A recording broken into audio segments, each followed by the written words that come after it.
Now, while we like to spend all our time playing with nice little SUVs and sports cars and all those kind of things, the reality is that a lot of vehicles in New Zealand have a job to do. I mean, just look behind me. There's quite a bit of construction going on and they need utes and vans and all that to carry stuff. And we're seeing more options in the electrical space. Up there you'll find my review of the Radara ute. But today we've got something else from the Geely Group that could end up carrying things to those work sites.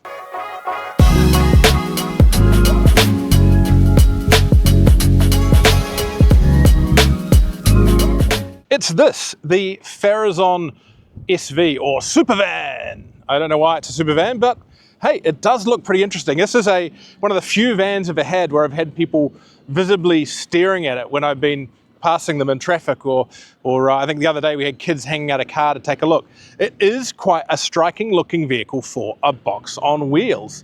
Now, as I said, it comes from the Geely Group, so there's a few traits that we've seen in the Radara and in things like the Geely EX5, but that means that while it's a new brand to the market, they've actually got reasonably good credentials. This is one of China's biggest vehicle companies, and they are getting pretty strong in international markets as well. So it's new, but it comes with some credentials. Now, at this stage, you buy it as a cargo van only, but there might be some more options in the future in 3 sizes. This one, the L1H1, so one length, lowest height. Then they do a L2H2, again, a bit longer, a bit higher, and the L3H3, longer again, higher again. I'll put the sizes up on the screen, but this actually goes up from kind of a transit custom size van, so a medium size van, up to what is a fairly substantial electric van. Let's go have a look around. Now, let's start at the front, and it is quite a striking front for a vehicle. Kind of this interesting step down, slightly reminds me of some of the Chinese mini cars that have actually been out there. There is a little bit of a bonnet under here, but really there's nothing of note under there other things like coolant, washer fluid, that kind of stuff. We have LED headlights, nothing down in the lower thing other than an air vent. There are cameras. This thing has, like most Chinese vehicles, awesome 360-degree camera system, windscreen wipers. On this one, expect with a heated windscreen, handy for those cold mornings. That's part of a convenience pack we'll talk about a little bit later with the pricing. Now, if we come around this side at the front, we have the charge port. Pops open here, CCS Type 2, an interesting location. Might not be the best for street side charging, but yeah, look, it's at the front, so it'll be reasonable for getting into Tesla chargers. Maybe if you drive this and forward to a Tesla charger, it will be at about the right point and be fine at forward chargers like the charger units. So that's there. Now, good charging on this, 140 kilowatt DC, 11 kilowatt AC, so decent for this size of vehicle, particularly with the battery sizes. There is one small battery option, a 67 kilowatt LFP that is available on this size only. But then you can also have this size and the other 2 sizes with an 83 kilowatt LFP. I'll put the specs up on screen, but WLTP ranges in the kind of mid 300 range, and we'll talk about more of that when we go for a drive. Now, if we come around the side, this side, these stylish black wing mirrors, there's no door. Now, a lot of vans in this market have double-sided doors. This one doesn't, and it's a bit of a letdown, I think, for some courier companies. I spoke to a courier company that said they love electric vans, but they won't be looking at this one straight away because of that lack of a double door. And the reason for no double door on that side is because if we come around this side and we open this door, and we open this door, there's actually no B-pillar. So you've got a safety barrier there that makes it look like there is one, but this is actually an empty space. Now, the reason I suspect for that is when they're building delivery vehicles in some markets where they might not have a front seat in there, they can have a clean walk-through kind of space. But I think that does restrict it at this stage from having the double doors. Hopefully they can engineer that in the future. It also means there's some other quirks as well. The seatbelt for this is on the door. You can't put it on until you've closed the door. And interestingly, while this has a 5-star Euro NCAP rating, so really good safety, there's no side or curtain airbags. How they've done that without those extra airbags is beyond me. They've managed to build it safe without that technology. So pretty clever, I guess, from their point of view. So yeah, you've got quite a wide access to the back because of that. No electric door option on the rear. which again, for some people getting in and out a lot could be a bit of an option. But when they do have it open, it is nice and wide, as we said. And speaking of wide, if we come around to the back, we have barn doors. So, can open these up. Now, they go extra far back. That is part of the convenience pack as well that you do get at launch with this vehicle. So that goes back further. And we have this big load bay. Now, one feature that Geely were quite keen to tell us with this one is it does have a really low loading floor. So 55 centimeters up into there. That is really handy if you're getting up and into the vehicle all day, and particularly if they do a minibus one in the future, having that low light height is really handy. And it's a really good job they managed to do that, considering there is that big battery underneath. And if the camera person comes closer, I'm going to give another shout out to what they've done with this vehicle. That is a really big, wide load space. You'll easily get multiple pallets in there, and you've got lots of tie downs. You've got 8 along the edge of the vehicle. But one thing we have noticed with these doors, and we're seeing it today, is they don't actually lock in place at their widest setting. Most of the other vehicles in this class will lock into place when you put them out there for safety. There are also multiple fixings along the side of the vehicle for racking systems. That's super handy and crucial for the van market. One more thing we've noticed, if you have the door wide open and you close it, this little bit here gets stuck. Now, if I turn around this way, we have here 3.3 kilowatt hours of vehicle to load. Nice lit up there so you can see what you're doing. It's got these plugs here. I'm assuming they'll replace those with proper New Zealand ones when it finally goes to market. Power on off switch there. So super handy. If you're out on the work site, you can run your power tools, charge your batteries, save you hopefully having to carry a small petrol generator. Now it does have this pretty cool party trick that you can use onboard scales to tell how much you've loaded, which is really important if you are loading up and you're only allowed to drive to a certain level or certification, or you don't want to overload the vehicle. Yeah, I'm going to use my team now to test the system. We're looking at the weight there, 2,550 kilograms. If I go, jump in guys. There you go, that works. Jump out guys. Pretty cool. Now let's go have a look at the front end of the vehicle. The Farizon Supervan. Jump into it. It's a nice step, lots of handles to getting in. Up on there and up on there, super great. Right, so as far as vehicle interiors go, this is actually not a bad one. Look, the finishes are generally hard. I guess that's pretty normal for a commercial vehicle. They tend to be a bit more durable, but more rocky than regards to a nice flashy passenger car. But there is some still nice detailing. There's this nice coloured strips along here that will probably get scratched up in a commercial environment. But these door handles are pretty interesting and chunky. Electric windows, electric mirrors, some beeps around the place. Lovely faux leather steering wheel, which in the convenience pack one, which we've got now, is heated, which is very nice. Again, in that pack, the seats are heated and cooled. The driver's seat is manual, the passenger seat is fixed. You can choose to have a single seat instead of a double seat, which for those who do want to pass through, potentially that could be the way to go. You have a big, I think 12.5 inch screen up here. Very similar, but a bit simplified again from what we've seen in the Radara and the EX5. We have climate control along here with nice big chunky knobs for the temperature and the fan system. And you can choose to not have the heat on. So I think potentially that could be helpful sometimes if you just want to have the heat on, not the AC, or vice versa. You've got that choice there, but a pretty simple system, works okay. Now you've got this tray down here, which adds 2 different size cup holders. That is a great spot for a phone, but doesn't actually have a wireless charger in it. You have USB-A and USB-C points here, and more storage down there. Feels okay, but it just does feel a bit cheap, I'm not sure. Glove box over here, again, reasonable size, nothing special. Nice flat load floor, which is handy, but quite tight there on the feet. Compared to I've been driving a Ford Transit Custom recently, it has more space definitely down there for your feet. But here's one of the things that bugs me with this interior, and this is very van nerdy stuff. There simply isn't enough storage. In most vans these days, at least half the dashboard is taken up by cubby holes, be it opening or simply exposed, for things like, order books and screwdrivers and scanning guns and all sorts of stuff that your average driver has on a daily basis. Shelves up here for documentation. There's none of that in here, and it's a little bit of a disappointment. It's something that I think Geely are going to have to look at in the future to make this van truly super. But overall, look, it's pretty comfortable. Let's see what it's like when we go for a drive.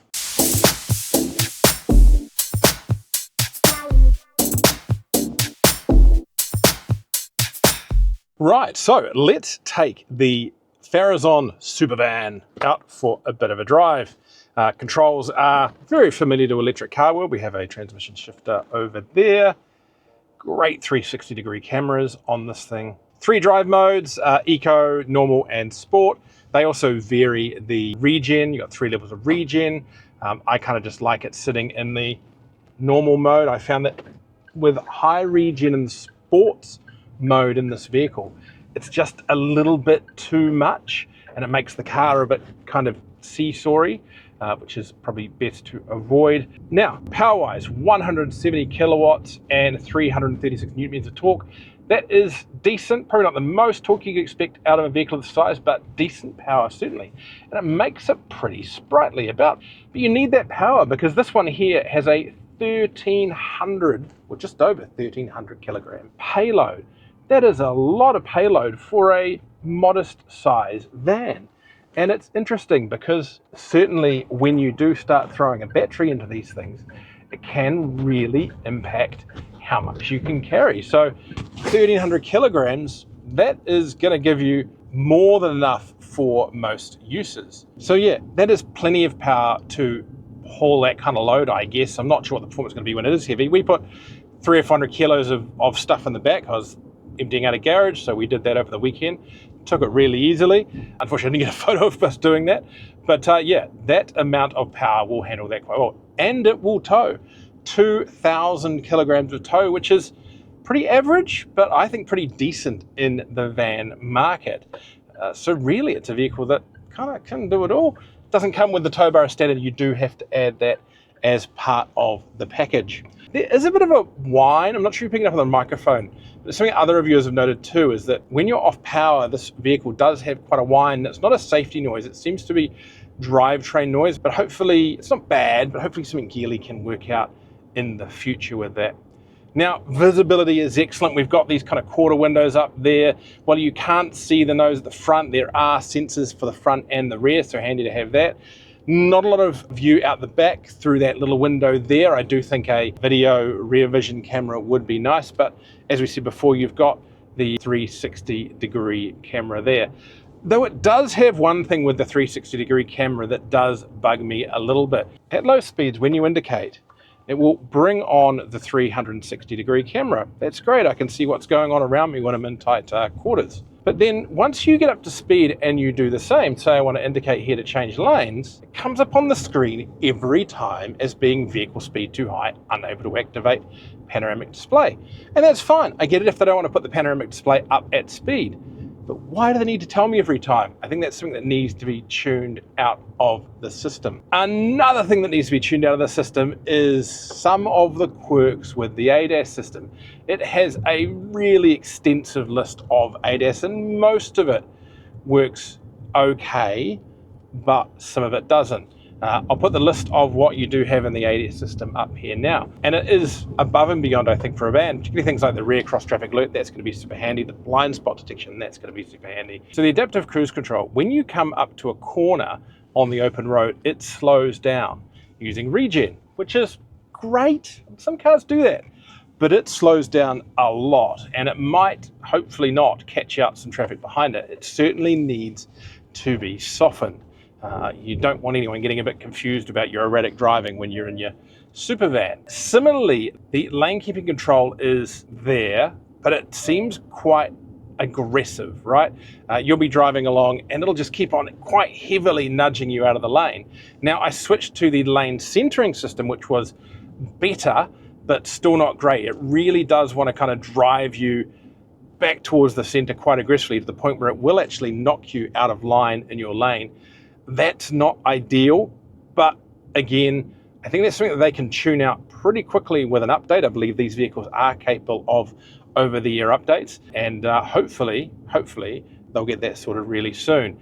There are beeps and bongs. You heard one there for the driver awareness. There's a camera here for speed. They aren't any worse than most other newly released Chinese vehicles. A little bit of fettling on those I think would be nice, but that adaptive cruise control and that lane keeping system are the key points that need to be corrected.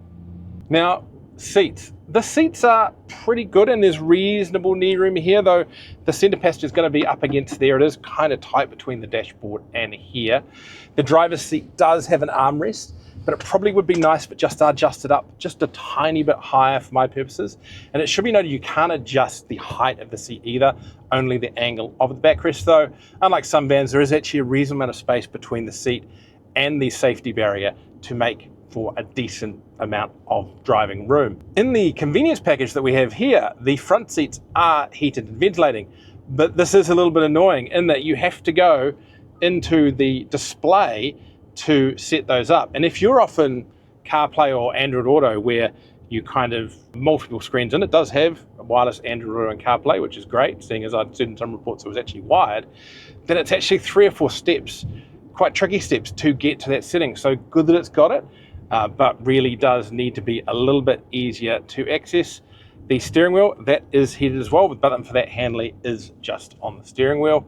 You've also got controls there for the cruise control over here, the distance, that kind of thing. You've got stereo controls over here and controls for the settings and the power consumption. And let's talk power consumption for a minute here. Driving around town empty, we are averaging just over 20 kilowatt hours per 100 kilometers, which is actually pretty good. That's kind of better than the Radara.